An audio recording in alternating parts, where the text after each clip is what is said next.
Hello guys, the Etawah academy में आपका हार्दिक स्वागत है।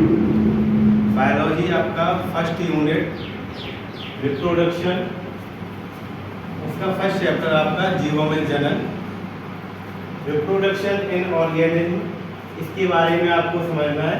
सबसे पहले रिप्रोडक्शन क्या होता है, जनन क्या होता है, जनन के बारे में समझना है। तो अपने समान संतान उत्पन्न करने की क्षमता को जनन कहते हैं। जनन क्या होता है? अपने समान संतान उत्पन्न करने की क्षमता को जनन कहते हैं। जीवन अवधि क्या होती है? हर एक जीव में अलग अलग जीवन अवधि पाई जाती है, जैसे कि कुत्ते की जीवन अवधि और मनुष्य की, कौवे की, तोते की। तो सबसे पहले हम बात करेंगे कि कौवा और तोता की जीवन अवधि कितनी होती है। तो कौवे की जीवन अवधि 15 वर्ष होती है और तोते की जीवन अवधि 140 वर्ष होती है।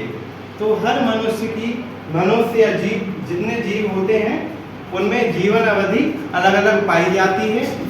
तो मैंने आपको कौवे और तोते की जीवन अवधि के बारे में बताया है। तो जीवन अवधि भले ही कितनी हो, लेकिन मृत्यु सुनिश्चित होती है।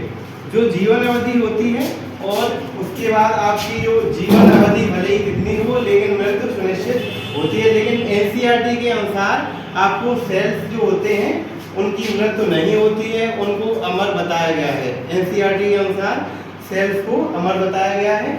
जो कि ये सेल्स होती है ये 2 पार्ट्स में बढ़ जाती है और जो न्यूक्लियस होता है वो अलग अलग पार्ट्स में चला जाता है और एक पूर्ण रूप से एक जीव विकसित हो जाता है। तो जैसे कि मैंने बताया था, जो एक कोष की जीव होते हैं वो अमर होते हैं, इमॉर्टल होते हैं। एक कोष की जीवों को छोड़कर कोई भी जीव अमर नहीं होते हैं, ठीक है। तो एक कोष की जीव की प्राकृतिक मृत्यु नहीं होती है। तो सबसे पहले आइए जीवों में जनन, जो आपका फर्स्ट चैप्टर है जनन, रिप्रोडक्शन में आपका फर्स्ट चैप्टर है। जीवों में जनन के बारे में जानेंगे। तो जीवों में जनन के बारे में, रिप्रोडक्शन इन ऑर्गेनिज्म, जीवों के द्वारा अपने समान बच्चे को जन्म देना जीवों में जनन कहलाता है। जैसे कि एग्जाम्पल में जो जीव जनन करते हैं, जैसे कि माता पिता दोनों जनन करते हैं, तो एक संतान को जन्म देते हैं।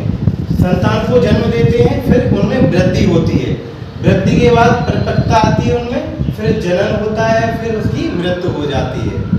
तो इसमें जनन होता है, जनन के बाद ग्रोथ, वृद्धि होती है, परिपक्वता होती है, मैच्योर होता है। मैच्योर होने में उसकी आवाज़ में भारीपन आता है और अंगुलियों पे बाल उगना, सीने पे बाल उगना और उसकी फीलिंग शुरू हो जाती है आना।